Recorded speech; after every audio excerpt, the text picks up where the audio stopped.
students, and we just finished an exercise of posting our take on some of the traits of students, and they're on Xanga on my blog, and my username is Coffee Drinking Fool with no G. So if you want to jump out there, today is June the what, guys? What's today? 21. June the 21st, 2006. If you want to look that blog up, and you're welcome to post and interact with it. Hope you enjoy it. What I've tried to do today is to pull together two basic categories of material. One is the paradox that is the current college campus, and the other is the paradox that's the current student life on that campus.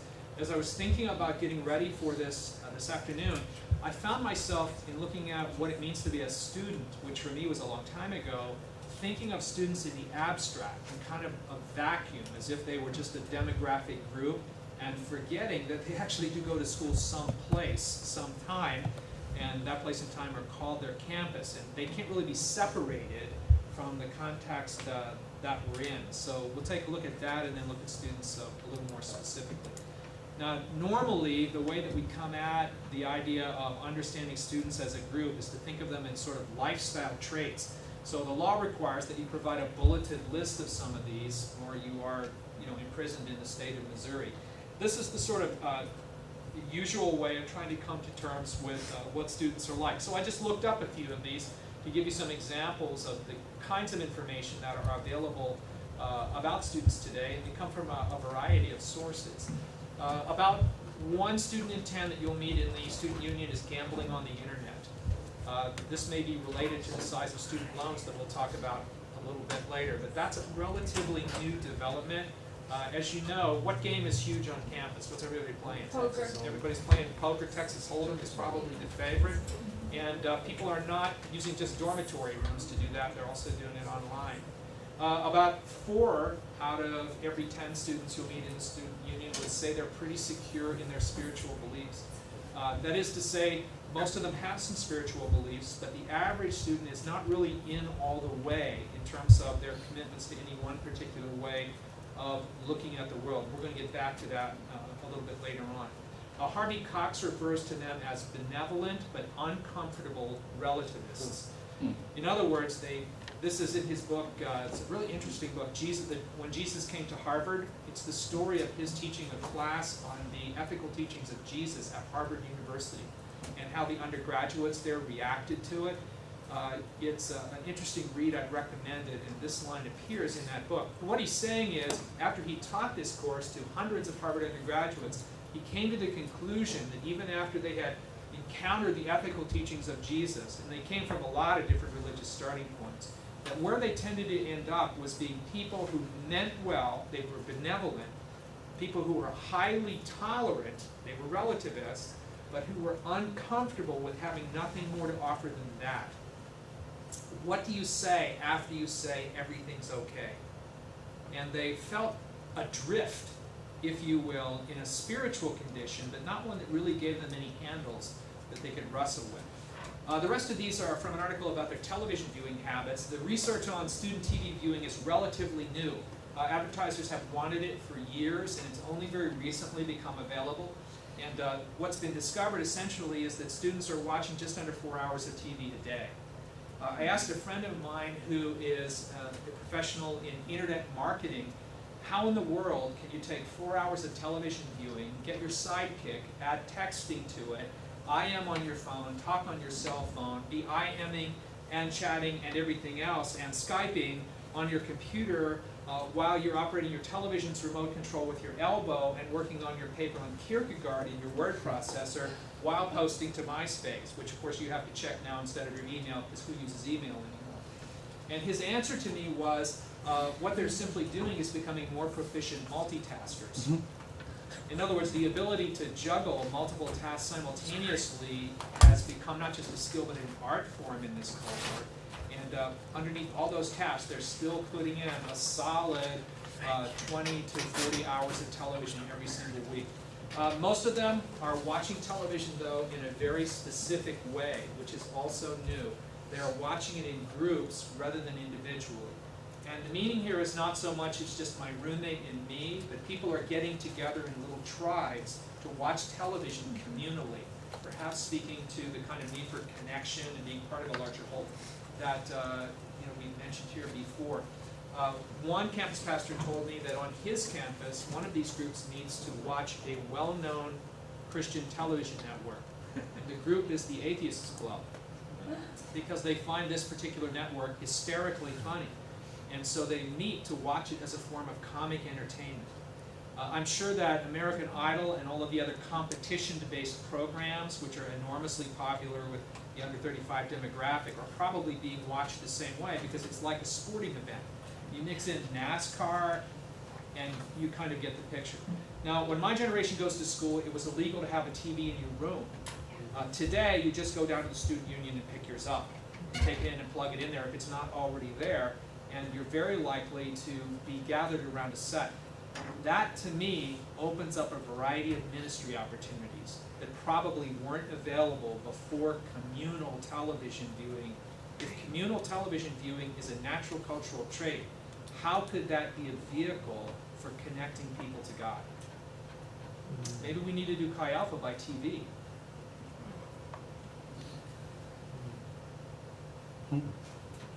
They're watching cable, not broadcast. The average kid is leaving with $20,000 in student loans, which is up by 66% since 5 years ago. Their credit card debt has doubled since 1995. In fact, things are so bad that one student graduate out of 5 will actually delay having children in order to service student loans. So another ministry, I think, item that pops out of the hopper here is the whole question of money and managing it. I would guess that the average person on campus is more concerned about how to manage money than how to get to heaven. And if that's where they're starting from, if that's their question, maybe in some settings, if the Lord leads this way, that's the question we should begin with. What I found as I looked at this was, this agenda isn't really sort of the agenda they're supposed to have. They're supposed to be wondering what the 4 spiritual laws are, and what's the difference between right and wrong. And all of that is very much also in play. But there's some practical things that are going on here as well.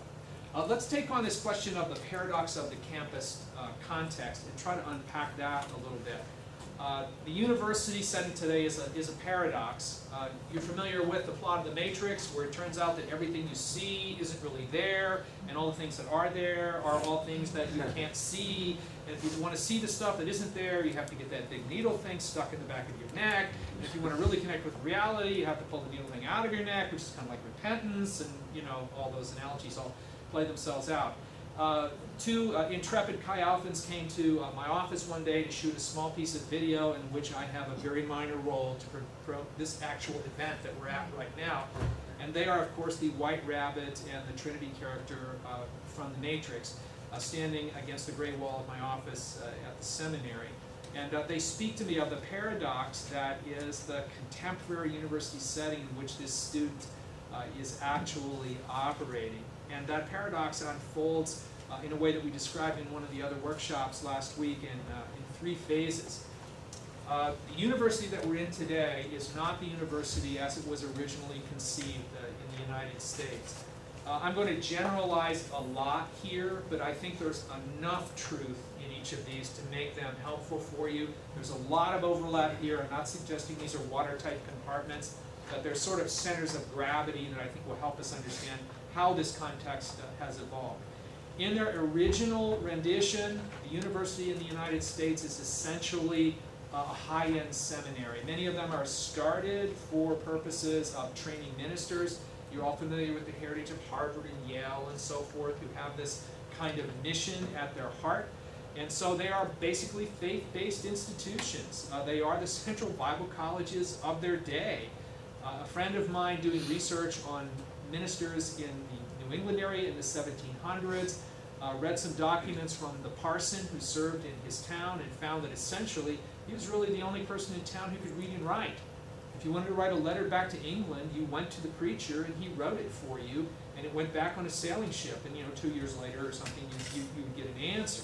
This meant that the clergy class was essentially also the intellectual class, the educated class. And so when universities educated people in anything, in the arts and the sciences and the scriptures, they were preparing for an elite Christian leadership class to take its place in an essentially Christian culture, at least in name. If you've ever looked at the list of the things Jonathan Edwards wrote, you see this kind of eclectic thing. He writes on science, on philosophy, on biology, on religion, of course, as well as being a preacher, being involved in the First Great Awakening. And he really represents the kind of symbol of what this first generation sort of university is all about. How spiritual it is, I don't really know, but it's highly religious. And it has the mission of staffing 18th and 19th century America with highly educated Christian leadership. Now, this university is gradually replaced by a new model, I would say mid to late 18th century and in the 20th century completely, where rather than being a seminary, the university now becomes a laboratory. The phrase Research 1 did not exist when Jonathan Edwards went to school. This new university, the creature of the Enlightenment, of the scientific method, now becomes essentially not a place to train ministers, but becomes a place to train professionals of all kinds and develops into a cathedral of learning. I'm a graduate of the University of Pittsburgh in Pittsburgh, Pennsylvania, and our main campus building is actually called that, the Cathedral of Learning. And it's a massive tower that juts into the sky from a flat piece of ground in the city that was a monument to the secular vision of the university's role. Some people might say almost the way the Tower of Babel was a monument to something else. But the notion was climb higher and higher and higher through the process of scientific discovery led by reason and observation. And so while religion gets people into all kinds of trouble, like war and discrimination and hate and bigotry and the struggle in Northern Ireland and the fundamentalist woes that we're having all over the world, science, technology, reason, and philosophy can elevate the human race. And if that's going to happen, what we need is a professional class of people, not an aristocracy, but communities of practice who are trained in these arts. And if we have enough people who have a grip of this perspective on the world, we can elevate society and create a world that's much better than it used to be. Now, what this means is we have to decide that essentially we can only build universities around the stuff we all agree on. Which means the religious stuff is where? It's off campus. So this is why the Chi Alpha House is not in the student union. It's exactly why. Because if we put that sort of thing at the center, what we have is a place like this. And we don't want a place like this because religious thinking clouds human judgment. It forces us to act on emotion, and as a result, it holds back the progress of society that universities can create. If you've seen Sam Harris's new book, The End of Faith, he makes a pretty persuasive case. This guy is compelling, that religion is the cause of almost all of the evil on earth. And the only way to elevate mankind is to make a transition back to this kind of enlightened, rational, scientific, but benevolent kind of point of view. And of course the examples of evil done in the name of religion are enough to provide a lot of compelling evidence for not a conviction, but maybe for an indictment on those charges. Now, this is the university that I grew up in. I attended a small Disciples of Christ school for 2 years, then went to the University of Pittsburgh for 2 years, then did 4 years at Northwestern in Evanston, Illinois, and each of those schools was every inch the Cathedral of Learning. We had a religion department, but essentially to take religion in those days meant somebody my age in a cardigan sweater with little brown glasses perched on the end of their nose, looking over their glasses at you and pitying the student who thought that the Bible was more than literature. And so the Bible was taught as a sort of genre of historical literature, and what you were supposed to do was to tuck that understanding into the philosophy department of your mind and then move on to the real stuff. Those sorts of ideas determined maybe the name of the church where you got married, but you were going to build your life, form your career, and lead your part of society, shoulder your burden in our culture by using the methods of reason, science, and technology, and so forth. And so you have an environment here that is neither religious nor spiritual. And the notion is that the Spirit only clouds that stuff up. Let's work on the hardware, not on the software. Now, in these days, evangelism was done using things like the four spiritual laws.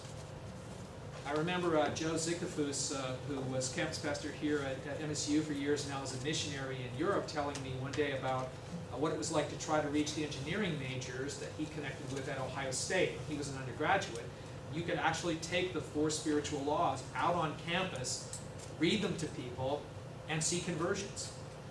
And the reason was simply they were in this totally airtight spiritual world. These are left-brain, pretty logical thinkers.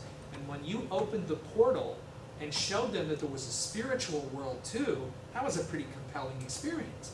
Because what you've just done is pulled all the walls down around their life and allowed them to see that the universe is enormously bigger than they thought it was. And based on that compelling experience, many times a door of faith would open in their hearts. Now, I would suggest that cold call evangelism using a tract on your campus is probably not going to get you anywhere. Because the environment has just simply changed so much. Now, you know, in 5 years, it might be back. Who could say? We could all be in tuxedos and worshiping to chamber music before this is over, so don't count anything out. But right now, that's kind of where we are. So that brings us to the third stage of university life, just again in very rough terms, what's being called the post-secular university. You know how you talk about people one way when they're absent and another way when they're present? Like you might talk about a person who's unchurched as being lost when they're not in the room, but you'd never use that word to their face. Post-secular is the word that outside observers use in talking about you and the campus where you work. You'll probably never hear it out loud, but it's one of the phrases that's kind of coming into currency lately. This is the 21st century university, which is neither a seminary nor a cathedral. I'm struggling for a metaphor here. The closest I can get is it's more like a coffee house where everybody comes together. It is spiritual, it is religious, and it is secular at the same time, and creating a kind of a perfect storm, if you will, where all of those forces are kind of swirling together, competing with each other, each making different kinds of truth claims, and each trying to sort of stake out their territory. Most of the research that I've seen and others have brought to my attention says that students today are coming to campus with a lot of affection for religion, that there's tremendous openness, not just to spiritual things, but a lot of people are bringing a religious heritage to campus as well. I think 3 or 4 years ago we were explaining it sort of as if everyone was showing up as a Wiccan or a New Age person or something, but there are actually people who will show up and say I'm a Presbyterian, you know, and a Wiccan, and a Buddhist and a Republican, and I believe in reincarnation and I'm going to come back as a Democrat or something of that nature. So all of these forces are swirling in this kind of mix, and this creates the paradox in which the student has to live. We're no longer a faith-based, dedicated ministry training organization designed to serve the church.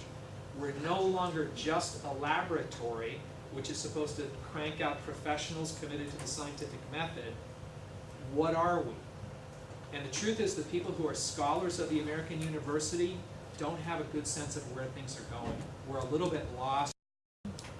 Universities are kind of moving more toward the institutions themselves. I mean, I went to University of California, huge research sort of institution, and you know, the chancellor's always saying, "Oh, we're much more like a liberal arts university." And you know, when I think of liberal arts, I think of like trying everything and seeing and being fairly more open-minded towards different things. And I went to a liberal arts university 3 times, and the first one, although it had a denominational background and had begun as a university, a seminary model, had migrated into this second place and ultimately into the third place, so that the purpose of the liberal arts was to provide a sort of professional track for people who couldn't do science and didn't want to do business.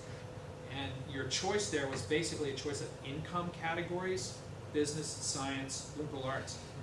And so liberal arts essentially came down to meaning education. You were going to be a public school teacher, or maybe a teacher somewhere back in that system. But in those days, the whole thing was that professional kind of preparation thing. So we've got this paradox now of highly pragmatic students, some of whom were sent to the right preschool so they could make it to the Harvard Business School 20 years later, in this highly confused university context where no one really knows what we do for a living around here. And if you do know, you could be seen as a dangerous fundamentalist. And this has created a paralysis of philosophy, because to make a statement about where we're going is going to exclude someone else's vision of how we should be, and that's the ultimate crime. In that environment, I'm not sure we'll ever find a way again. I'm not sure it's possible, except in terms that are so generic that they're almost meaningless. So, anybody else? And we're going to take a break. Yeah. Does it seem kind of like when I'm hearing also from students that the only people that can really speak what they really truly believe and not be politically incorrect are actually professors? Like their little classroom is their little world, and they can do whatever they want. That's okay as long as it's within the structure of the classroom. Is that true? I don't know. That's what I'm hearing. I think it is. One of the things that makes this paradox pretty profound is that you have faculty on one wavelength and students on another. So, for example, you have faculty who are giving rise to this situation in this quote here from C. John Somerville that speaks just to the issue you've mentioned. He says, "Students sometimes seek me out with stories of the dismissive treatment that they meet in the secular classroom as they struggle to understand and present their religious views. It is not as though their professors' worldviews are coherent either, but a certain dismissiveness is tolerated in connection with religion." And that's Robert Wuthnow, who's a sociologist at Princeton, writes that some of this dismissiveness could be viewed as boundary maintenance behavior. When social science scholars feel a little insecure within their own disciplines, that could account for their registering markedly more secular views than do physicists and chemists, whose scientific credentials are more secure. Now what that means is you're likely to get a better hearing from your chemistry professor than you are from your sociology professor. And the reason is your chem doesn't exist. I mean, you're not going to do that, you know? Chemistry is good. Chemistry makes plastic, and plastic is my friend, you know, this kind of thing. But your sociology professor, who maybe is trying to get tenure, maybe her first book didn't get published, you think would be your great enemy, becomes the great friend of your faith.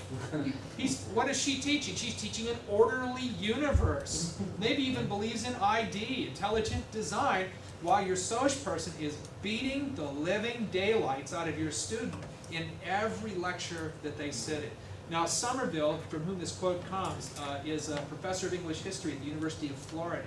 And what he's speaking about is the students who actually came to his office because he writes on religious issues and complain about that very issue. This is part of the paradox. A secularized faculty and a spiritualized student body, not just Christian spirituality, colliding in the classroom. This is a lot more complex than just homeschooled kid loses faith in creation, Bio 101. You see what I'm saying? Yeah. You know, in the first week I found out evolution's true. Oh no, it's way more complicated than that, and it pervades everything in the hallways of these classroom buildings. Yeah. Who's going to win out in that kind of? Where will that end up? How do you see that? Well, I think what's going to happen is with tenured faculty in place, they will always have the high ground because of the power distance between faculty and students, and because there's very little you can do to a tenured faculty person. I think for us, the issue is how can we help our students and our church people who are in the same position in other contexts, how can we help those people convert these conflicts into good questions that they can do the research to answer, to spur them on to do good apologetic research and thinking and help them get deeper. I think these confrontations can only make us better if we handle them well, and they are our world from now on, I think. So why don't we take a break for 10 minutes, and then we'll... Okay, we're going to press on to the issue of the paradox of the student as a person in this confused context of the campus environment. We have this third phase campus in which you have the swirling perfect storm of secular, religious, and sacred things all coming together, and this creates an environment of a huge divide between secular faculty and more spiritual, probably more religious students. One of the main reasons for that is simple demographics. Most of the faculty was probably born when? Well, at the high water mark of the secular university in the 20th century, whereas their student population, although it's increasingly adult, is 21st century oriented, and the two of those meet on campus. Let's switch gears then to the issue of the student as an individual person.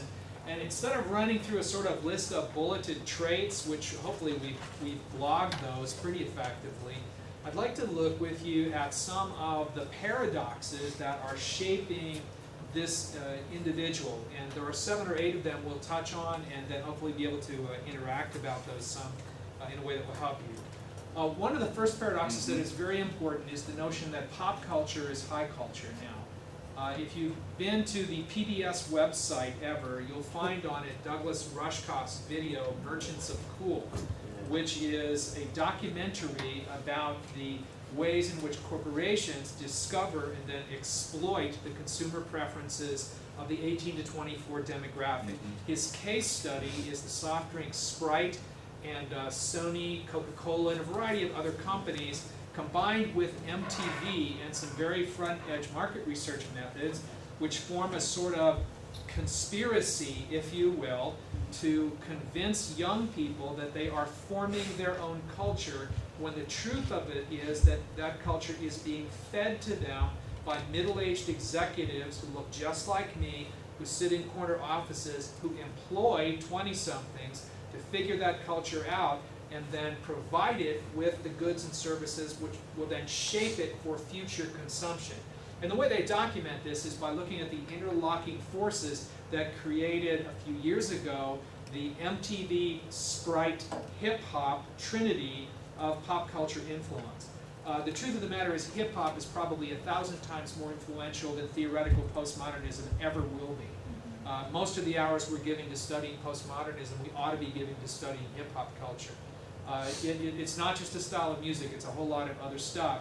And Rushkoff looks at this as an example of creating the illusion in young people that they are forging culture because they're picking the color of their Adidas tennis shoes online, when the truth of the matter is this whole culture is being created for them by other people and delivered to their door, largely through the internet and through a variety of other advertising mechanisms, and most recently through demonstration type advertising.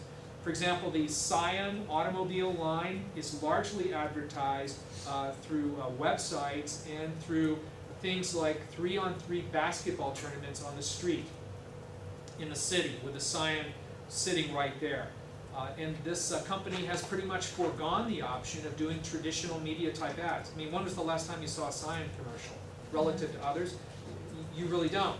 And so what that's doing is it's allowing young drivers to think that we're making this up, when the truth of the matter is it's all being figured out for them, from hip-hop to soda flavors to music on MTV, by other people who are doing research among influential youngsters. And Rushkoff's argument is essentially what this has done is made pop culture the high culture of the 18 to 24 demographic. It's not to say nobody listens to classical music, but when you compare the ratings of PBS versus the ratings of MTV, it's not really much of a horse race. So, yeah, Russ? Yeah, I was just part of the analogy. I know this is kind of an old analogy, but maybe it's like creating the matrix and keeping it plugged in. Yeah, it's very close to a matrix type of setup. Now, Rushkoff's They vision think of it's this, real. They're creating it for them as long as they just sit there and as they keep buying our stuff. consume and consume, then everything's fine. And the point is to make sure that consumption never stops.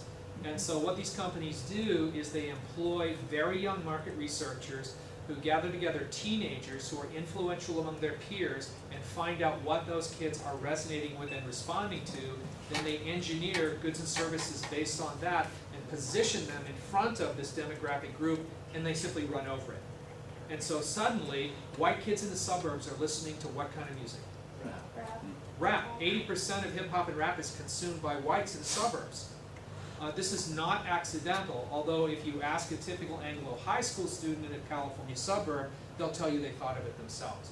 And Rushkoff's argument is that this is really a study in very subtle manipulation, where kids who are committed to not serving the man are actually being led in this path of consumption by the man without their knowledge. And so pop culture now becomes what high culture used to be for them. One of the ways that this shows up in the church is the changes that have taken place in worship music over the last 15 or 20 years, where increasingly church-based music sounds a lot like pop music in any venue. Now, that's always been true. The hymns sound like the music of their era, too. But we're seeing an acceleration of popular culture to the point where it's just running away from everything else. When I'm with young people, I better know a lot of movie dialogue, Yeah. because that's what they speak in.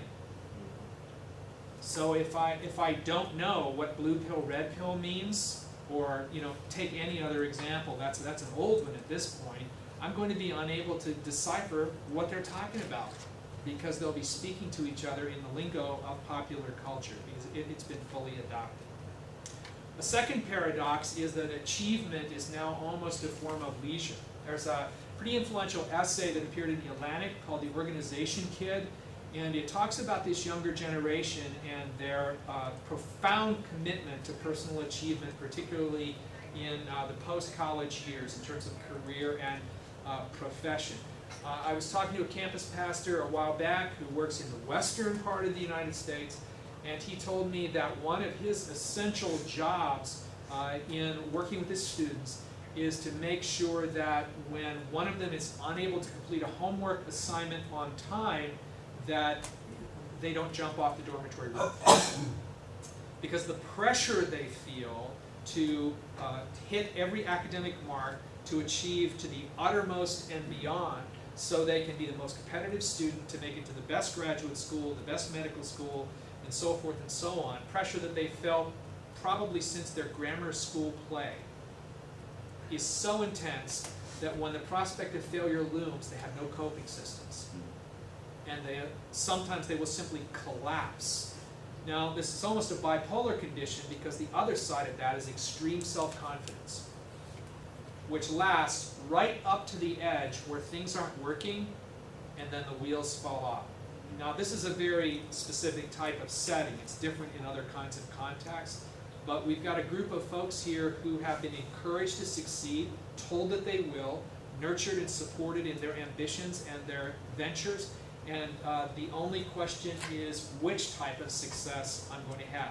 So this student now buys a PDA. That PDA now contains a cell phone, which can update my email by wireless, keep my whole life organized, because without Outlook, with alarms set up and down the line for my day, I can't be where I need to be, which is in leadership of 6 different campus ministries, 3 different worship teams. I'm on 9 different clubs. I'm doing a triple major in Renaissance literature, Russian cooking, and physics. And I'm headed for the dual program in medicine and cosmology at MIT. As soon as we get back from Reach the U, which I'll go to just before I attend the InterVarsity conference. And this person is so freighted with responsibilities that, in a sense, working more is almost kind of a form of a leisure activity. There is a possibility here that we're going to begin to see what we now call midlife crisis a lot earlier. Because once you've had all of that so young, where do you go from there? Do you just do it for 40 more years and then croak? Is that the plan? I'm not sure. It's still very early on, but the achievement drive is there in a really powerful form. I think the third paradox is that cyberspace is reality. I found this graphic recently about the huge explosion in the use of MySpace, which is where people who used to be on Xanga go. And the indication here is that these social network sites, as they're called, now have registered users in the tens of millions. MySpace leads the pack with over 80 million users. There are only about 300 million people in the United States. Of course, many of their users are international. Xanga, which was the leader for a long time, still has over 40 million users, but my sense is not nearly as many active people who are out there every day. When I walk into my friend Kevin's coffee shop and an 18 to 24-age person comes in and sits down at the computer to use the free wireless, they're not checking their email, they're checking their MySpace. And this is now becoming the preferred method of communication because it will just do so much more for you than standard email will. And for the first time this year, email usage has started to drop off. Really? I mean, who would have thought Wow. we would ever have seen that among younger people? It's huge. I use MySpace more than my email. Yeah, and that's very common. That's a totally typical profile. And when you add text messaging to that, which wasn't as cheap as it is now just a few years ago, you can buy these unlimited plans for just a few dollars. You mix those two together and you think, gosh, do I really want to drag out my laptop and turn it on and find the wireless and pull up blah, blah, blah, blah, blah, when I can just yank out my cell phone and send a "how you doing" text, and it can be returned or not because it's not considered an offense to ignore a text message because it's kind of cheap. It's disposable. So these are combining among younger people to reduce email as a communication channel, although in the aggregate I'm sure it's still growing, but in this demographic it's slowly now declining. The point here is not just that we have fast ways to communicate. Everybody knew that before they came to Springfield. The point, I think, for me is, since Al Gore invented the internet, I had, as a boomer, the idea that it was, have you heard this phrase in the last few years, information superhighway? Anybody remember that phrase? I haven't heard anyone actually say that without laughing for 3 or 4 years. But early in the internet days, back when, of course, it begins with one computer in Southern California talking to one computer in Northern California over a hardwired connection. That was the beginning of the internet. Just 2 machines connected. Since those days, it was thought early on that what we really have here is a very fast electric post office. In other words, it's an information collection and dispersal system originally developed to make federal government computers survivable in the event of a nuclear exchange with the Soviet Union. That was the original purpose. It's now grown into MySpace.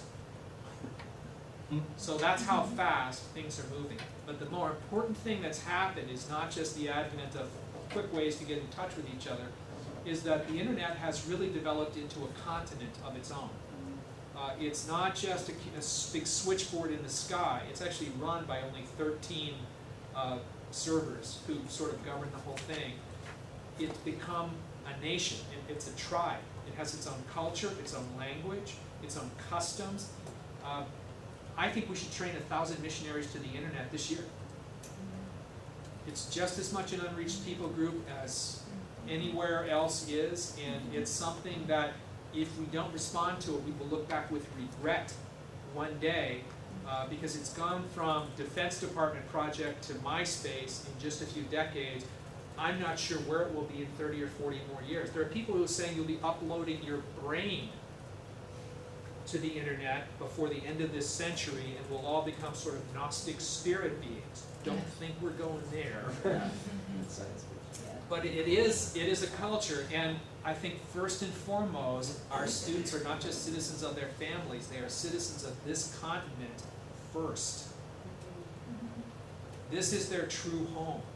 This is where they live, this is where they communicate. My young friend Josh recently got an unlimited text messaging package from his family. He's late in junior high, got his cell phone, he has one, his parents got it for him, and in his first month he sent 3,000 text messages. Now, 24 hours in a day, as they say, you do the math, and it dropped, of course, in his second month to his current average, which is only a couple of thousand. Now, he does this in addition to all the other stuff we've already mentioned, and he does most of it simultaneously. He lives there. Yeah. You know, when Is you he do sending it to individuals, or is he sending it to groups, and that counts as? well, he can do both, but this is 2,000, 3,000 individual messages sent to either individuals or groups. Individual messages. And you know, with the predictive text, you can do that under the desk while I'm talking. Yes. Yes. You know, you can send and receive, you glance down and you reply, it's just blah, blah, blah, blah, blah, blah. I'm going to suggest if you spend like 5 or 10 hours a day text messaging, that's really your house. Yeah. That where you're sitting when that happens is now secondary, and the fact that you're electronically bonded to these other people is really your culture. It's really where you live. Yeah. Oh, I just wanted, on what you're saying, remember, I wanted to share about that kid at that youth rally we were just at, he had how many MySpace friends did he have? And he said he hardly had any real friends. Oh. How many was it? Six? Was it It's a several great hundred? example. Our friend who was preaching at the youth rally that Jen and I attended asked for the person in the room who had the most friends on MySpace. You know, everybody has Tom, that guy. Yeah. Right. Yeah, He's a creator. yeah, right, I'm sure he is. And so people raise their hands. How many have more than 100? How many have more than 200? How many have more? And this went and went and went until we found this one young man, we're referencing 689 Yeah. Yeah. friends. And my friend who was preaching interviewed him with a wireless mic and said, and do you have other friends in the the real world? And he essentially said he doesn't have any. His entire social network is electronic through Wow. MySpace, Yeah. and he doesn't have any real in-skin friends at all. Now that's an extreme case, Right. but it's kind of an indicator where things are going. Yeah, actually, I wanted to say something positive about MySpace. Just the way, I mean, there seems to be a lot of. I really appreciate MySpace because there's just different ways you can send out bulletin entries and things like that that go to all your friends, and so the larger the network, if you put something, I mean, it just depends on the content that you're looking for on MySpace and things like that, and the networking possibilities are simply endless, like you keep talking And the about. communication Yeah. aspect of it, Right. and even in our class, in the communications class, we talked about how much easier it is that people really open up because, Yeah. you know, Yeah, and it's- into something, which is scary too. It's but- actually perfectly okay. I meet people on the bus back in Santa Barbara. It's perfectly okay to say, "Oh, are you on MySpace?" And be like, "Yeah." And okay, well, I'll look you up. And the next day, you got him as your friend.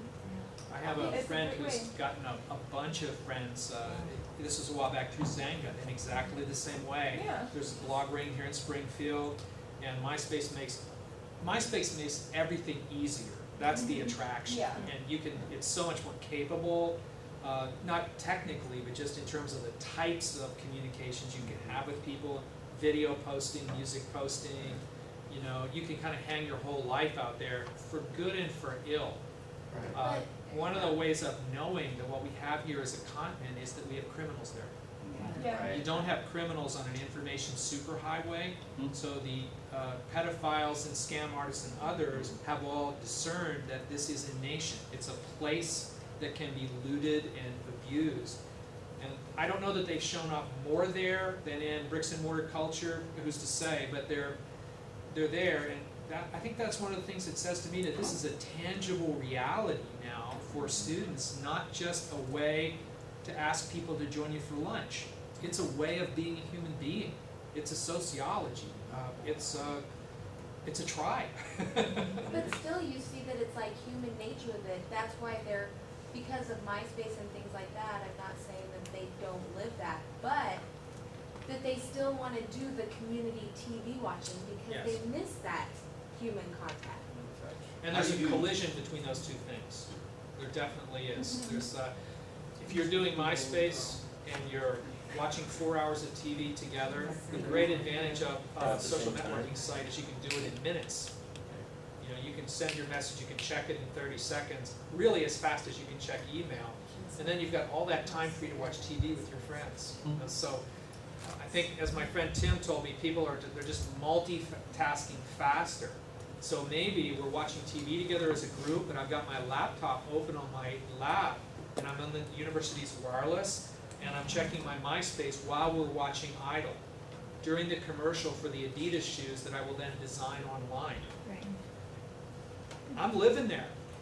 It's not a convenience like a telephone. I can't live in my telephone, although I've known some people who kind of could, but we're living there. Do you think eventually, though, it's gonna shut down, that people are gonna give reaction eventually to this, and the fact that we bump into people in the Pacific all the time that are leaving the United States, leaving Australia, leaving New Zealand, and coming and living on Pacific Islands, and not even wanting to go back to their own home countries because they actually found real relationship, real friendship, people have time for each other, and they want nothing to do with this technology except maybe to flash an email to their family just to let them know they're okay. That's it.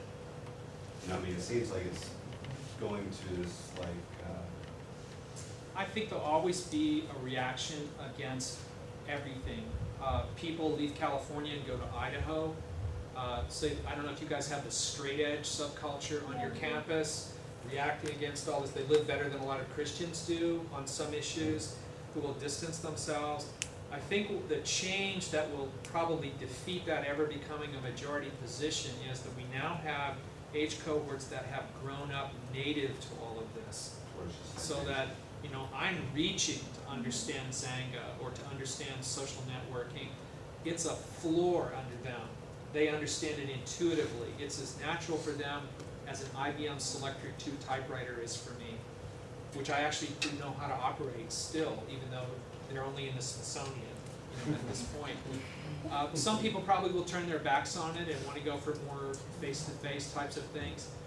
But some people turn their back on the internet in general too. And I think both groups will be a pretty small one.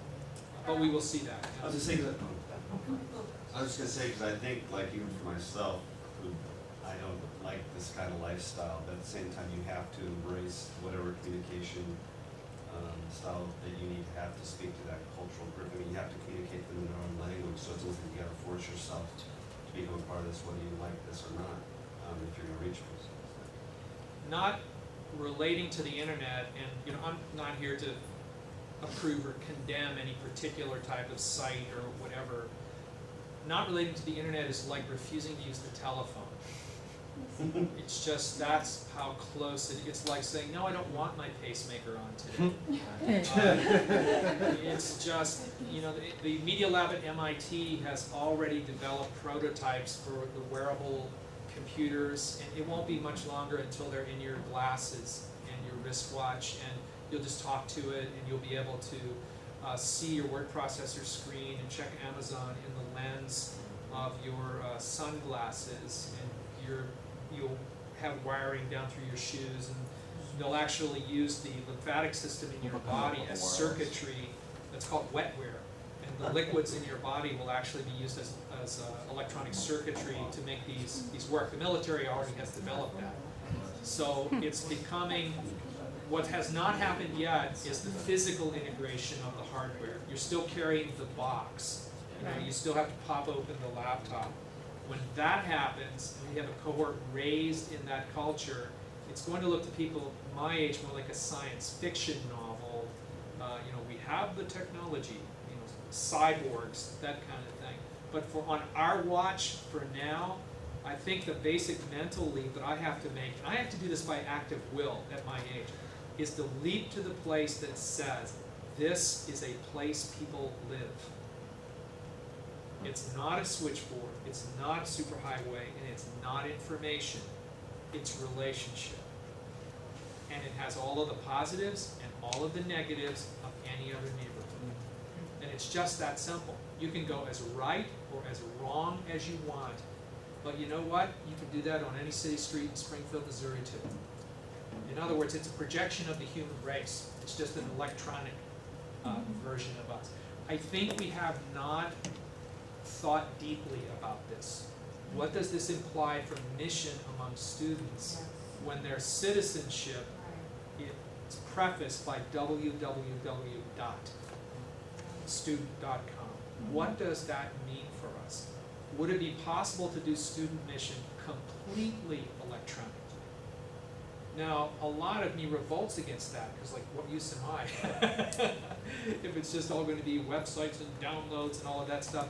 But I can see somebody 100 years ago giving that lecture against public address systems, or the mimeograph machine. The church resisted the introduction of the bass fiddle as an instrument of Satan when that change took place. The same with the pump organ. All of these things, Sunday school, you know, right from the pit of hell, people said. So I think we need to be open-minded enough to ask ourselves, if this were a country and we were new missionaries there on day one, what would we do other than posted times of our large group meetings? The answer to that question is something, well, you need to write that book. You guys need to write that book. Here's another paradox. I pod, therefore I am. I thought this was particularly humorous, which is simply to say that change is as constant for the current student group as constancy was for me. we have ripped through so many evolutions of change that really the examples are hardly important at this point. High-end cell phones have now been replaced by pocket PC phones, which are very quickly going to be trumped by a second generation of pocket PC phones, as Palm's computer code ran out of room and Microsoft has now got that technology. We're all going to have a miracle happen in the next 2 years, which is all of the individual boxes that you're carrying are all going to be merged into one box. This is my prayer to the Lord. Please, Lord, one box. I don't want to carry a cell phone, an iPod, and all of these other things. You know, these players and recorders and all of this other stuff. Please put it in one box. Now that is just one little technological icon of the fact that change is felt to move pretty much at light speed. Now, what that means is that to relate to people in this cohort is a lot about knowing not how to manage change, but how to engineer it. The literature of my generation is called change management, which is to say when you really got to change something, you know, a paradigm shift maybe, here are the 10 steps that you use to manage that change. And with enough smarts and enough effort and enough stick-to-itiveness and a big enough vision and a strong enough sense of urgency, we can get the change accomplished, be it corporate re-engineering or a new worship service at church or pioneering a new Chi Alpha group. I think what's different in this particular cohort of people is that it's not so much a question of a few changes well managed, it's a question of many changes engineered rapidly. So I have a friend who's doing a really fine, very missional young adult ministry in another state, and he told me 3 months ago over some barbecue that I have to change the look and feel of my ministry every 90 days, or I lose them. And his reasoning was this, I'm kind of putting words in his mouth here, but I think this is his logic. They are such a moving target, the student population, that either I can chase them or I can make them chase me. Now, this flies in the face of every strategic planning book I've ever read in my life. What you've got to deliver to people is predictability. Right. They have to know what they're coming for. Seeker Church, for example, is built on that premise. Homogeneous groups of people, predictable product equals good results. And my friend is telling me it's the opposite with the cohort he's dealing with, at least in his context. That if he doesn't totally turn the apple cart over on a really regular basis and keep them guessing what's happening next, he'll never be able to hold on to it.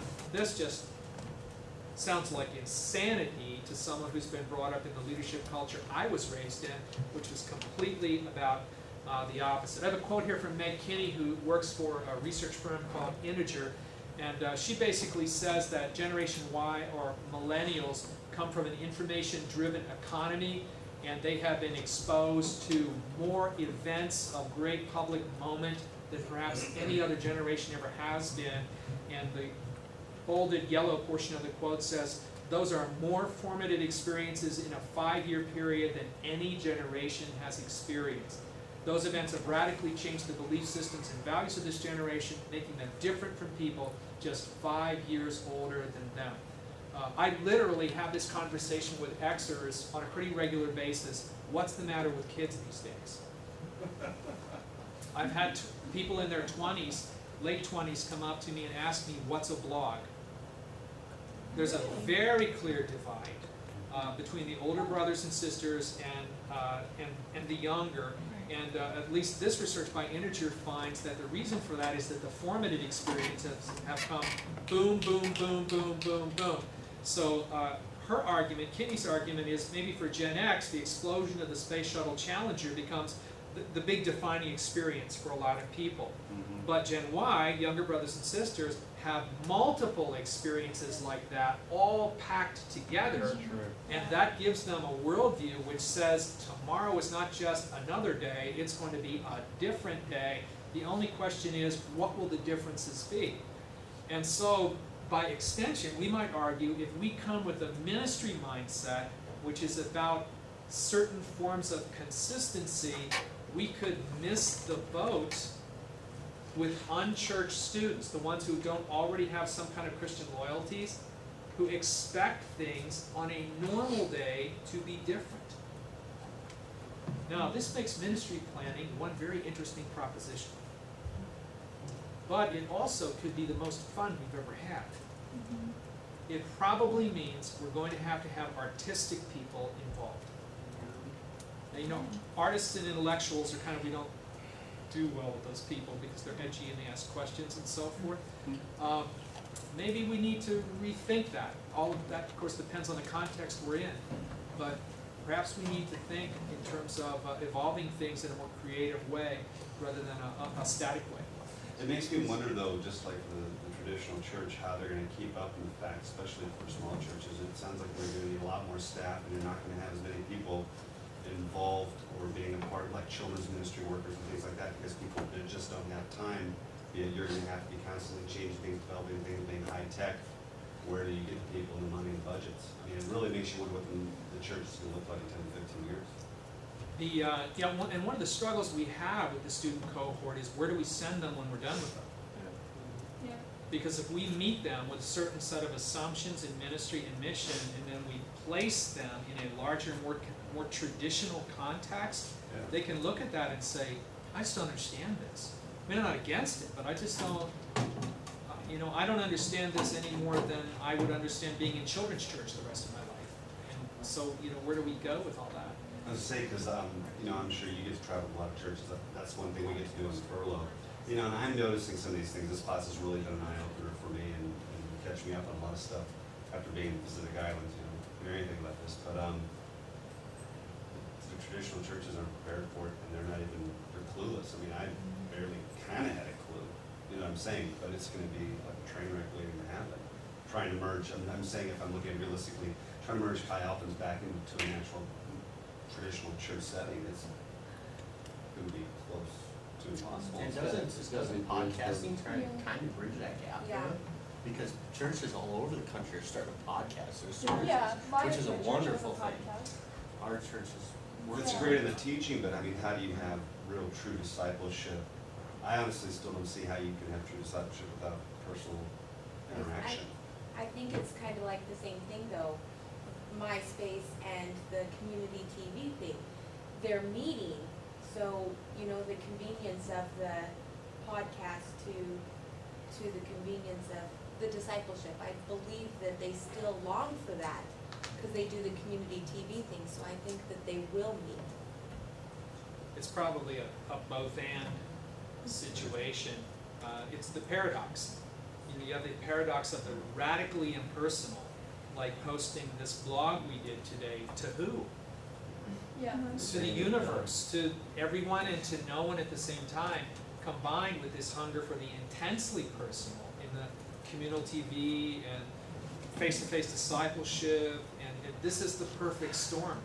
I think that the students are experiencing, and they're currently coping by multitasking. I don't know if there's a ceiling to that or not. Is there only so much multitasking a person can do? Maybe, but maybe the next technology will change the equilibrium point Yeah. too. So they're living with all of these, I think, not conflicting, but sometimes incompatible needs. And traditional churches coming to that is, it's going to be difficult for them because it's a world that they don't have bridges to currently. I think what we need to do is help them. We need to be out ahead of this and relating to traditional churches and being resource people to them to help them get a handle on this, the same way that they get a handle on overseas mission. Everybody buys into that. I think we can use a lot of the same kind of language. You see the same thing, with traditional churches, with,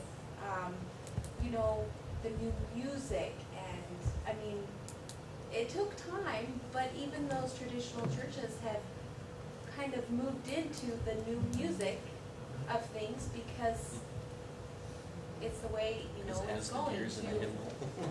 Because you have to, because you're losing it.